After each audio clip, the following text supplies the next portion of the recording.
इसको देखा, ये नंबर 1 का भिखारी यूट्यूबर मेरा साथ पंगा लेता है। मेरा साथ पंगा लेते लेते उसका हो गया नंगा। अभी वो नंगा हो गया। और इसको देखा, ये नंबर 2 भिखारी यूट्यूबर है। कुछ मदरचोद यूट्यूबर ने मेरा साथ हर बार लड़ाई करता है, मुझे बदनाम करता है। और लोग को ना मैं मारूंगा ना, मैं हूँ बॉर्डरलैंड टाइगर। मेरा साथ लड़ाई करके जीतना इतना आसान नहीं है। हेलो फ्रेंड्स, आपने ये वीडियो क्लिप देख लिया होगा। ये 3-4 दिन पहले ये बॉर्डरलैंड टाइगर ने एक वीडियो डाला था जिसमें हमारे बोडो के 2 यूट्यूबर हैं, एनीथिंग एमजे और जेम्स ब्लॉग। उन दोनों को भिखारी यूट्यूबर के नाम से उन्होंने एक वीडियो बनाया और साथ ही उसने माँ बहन का गाली भी दिया है। देखो बॉर्डरलैंड टाइगर भाई, आप किसी को आप इस तरह से मतलब सोशल मीडिया के ज़रिए इस तरह से भाषा का इस्तेमाल करना अच्छा नहीं है। और मैंने देखा है कुछ दिन जो ये वीडियो वायरल होने के बाद काफ़ी यूट्यूबर ने इसको और भी ज़्यादा अपलोड किया है, शेयर किया है, ताकि जिसको बोला वो मतलब इस वीडियो के ऊपर कुछ रिएक्शन करे।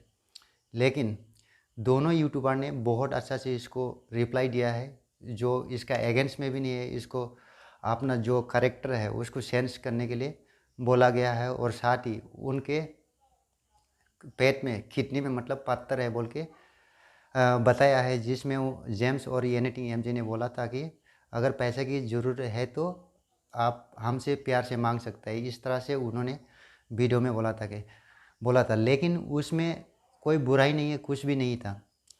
इस बात को यही ख़त्म करना चाहिए था, लेकिन उन्होंने आज फिर एक वीडियो और डाला है। इनमें उन्होंने इसको रेवेंस मतलब उसके उल्टा में बहुत गलत शब्द का इस्तेमाल करते हुए उन्होंने एक वीडियो बनाया, जो सोशल मीडिया में आप भी जानते हैं, सभी जानते हैं, छोटे बच्चे से लेकर बड़े लोग तक देखता है। एक अच्छा सोशल वर्कर होने का एग्जाम्पल देना है तो इस तरह से आप गलत शब्द का इस्तेमाल करके एक दूसरे का ठाना मार के गाली गलौज दे के वीडियो नहीं बनाना चाहिए। बॉर्डरलैंड टाइगर तो आप एक अभी छोटे बच्चे नहीं हैं, बड़े हो गया, एक अ, समाज के भलाई के लिए मतलब अपने कास्ट जो हम लोग बोडो ट्राइबल लोग हैं, ट्राइबल बोडो, हम लोग इतना बड़ा कास्ट के लोग नहीं हैं जो बहुत जानकार हो या हमारे पास सब कुछ है।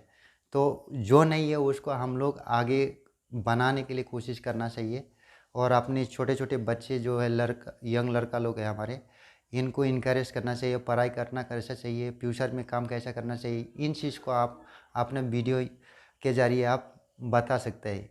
ये नहीं कि आप एक दूसरे को जो अच्छा काम भी कर रहा है उसको उंगली देते रहो और लोगों के सामने बुराया करते रहो। तो मैं बोडो यूट्यूबर सभी से बोलना चाहूँगा, इस तरह से नेगेटिव जो वीडियो है उसको ज़्यादा वायरल मत करिए। और आगे जो भी छोटा मोटा बात होता है ना, लाइफ में होता ही है, उस चीज़ को इग्नोर करो और अच्छा काम जो भी होगा ना उस चीज़ को आप करने की कोशिश करो।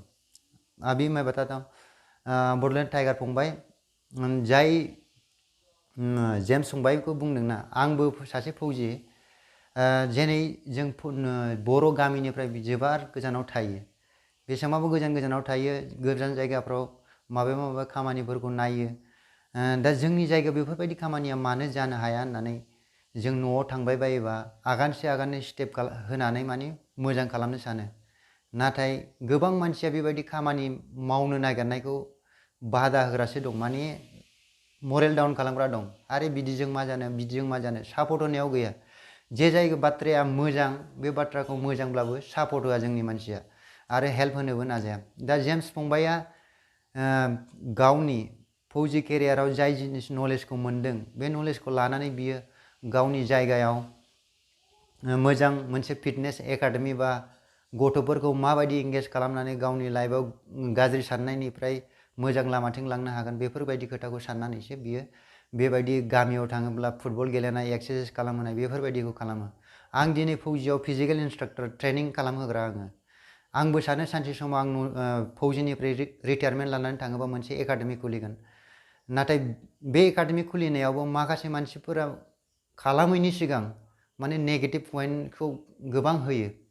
जाय मानसिया बे खामानिखौ मावनानै देखायाखै बे मानसियासो नोंनो बांसिन एडभाइस होग्रा जोंनि जायगायाव दङ। नाथाय रावबो इमानदारि खालामनानै माने माबा मोनसे खामानिखौ लानानै थोजासे स्ट्रागल खालामनानै साक्सेस जानो नाजाया। हरखाबै फैसा खामायनाय, हरखाबै माहाजोन जानाय बिदिखौ लुबैयो। आनिफ्राय जाय मानसिया गोजौआव थांदों बेफोरखौ गाहायाव बोख्लायबाय थानो माने नाजानाय जोंनि जाथिनि मेन्टेलिटि जाय साननाय दं बे दासिमबो दङ।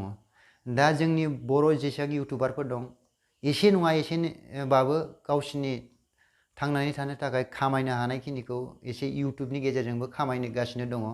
दा बेफोरबायदिखौ जेरै पाब्लिकआ नोंसोरखौ अनसायनाय होदों बे अनसायनायनि आसाखौ लानानै माने नोंसोरो बिसोरनोबो मोजां मोजां आइडिया, मोजां मोजां टपिक लानानै बिसोरखौ फोरोंनोसो नाजानांगौ। दिनै ससियेल मिडिया नुदों जेब्लाखि इउटुब खुलिया माने सोरबा गेमस्रिजों दावराव जानाय, सोरबा जेम्सजों दावराव जानाय, सोरबा टाक्लाय सार माबामोन टाक्लाय आदामोन बेफोरनो दावराव जानाय, माने उलुंगुजों जोंनि समाजाव जेसेबां गाज्रि बेफोरखौसो जोंनि ससियेल मिडियायाव भाइराल खालामबाय थानो नागिरो। मोजां खामानियावहाय मावदों बेफोरखौ भाइराल खालामनो नागिरा। थ' मोजां खालामनानै नाजा फंबायमोन। आं गासिखौबो बुङो जोंनि बर'नि जेसेबां इउटुबारफोर दङ अननानै नोंथांमोना बयखौबो इनकारेज खालाम माने खामानि मावनो थाखाय। बे नङाखि जाय मानसिया मोजां खालामदों खामानि मावनो फोरोंदों बेखौबो उंगुलि माने आसि देखायनानै समाजनि थाखाय मानसिनाव गाज्रिबो थायो मोजांबो थायो। नाथाय गाज्रिखौ देखायनो नाङा, बांसिन मोजांखौल' देखायनो नाजानांगौ, होमब्लासो समाजाव मोजां जायो। बेखौ नोंबो बुजिगौ आंबो बुजिगौ, नाथाय बेफोरखौ रावबो केयार खालामा। जोंनि जायगायाव मोनसे न'खरखौ मोजां खालामनोबा फिसा फिसा खोथाफोरखौ आवगाय सुद्रायनो नांगौ, बेनि उनावसो गिदिर गिदिर खोथा जेखिनि न'खराव प्लानिं लायो जों मावनो बेफोरखौ इउनिटि जानानै खालामनो हायो। बेखायनो जोंनि जेसेबां इउटुबार नोंथांमोन दं जोंनि समाजनि मोजांनि थाखाय एफा नलेज बयखौबो गोसारनाय बायदि दिन्थिनो नाजानांगौ। नोंसोर बेबायदि नांलायबाय थानो नाङा, मिन्थिबाय फंबायमोन।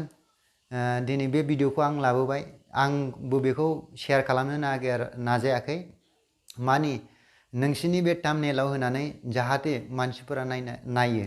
जोंथ' बिराद फिसा इउटुबार, जोंनाव जेबो साबस्क्राइबारबो गैया, जोंनाव जेबो भिउवार्सबो गैया। नाथाय नोंसिनि फट'फोरखौ नुनानै जुदि मानसिफ्रा नायोब्ला जोंनि बे बुंनाय बाथ्राफोरखौ खोनाथों होननानैसो आं नोंसिनि बे एसे एनै भिडिअखौ होनाय जादों।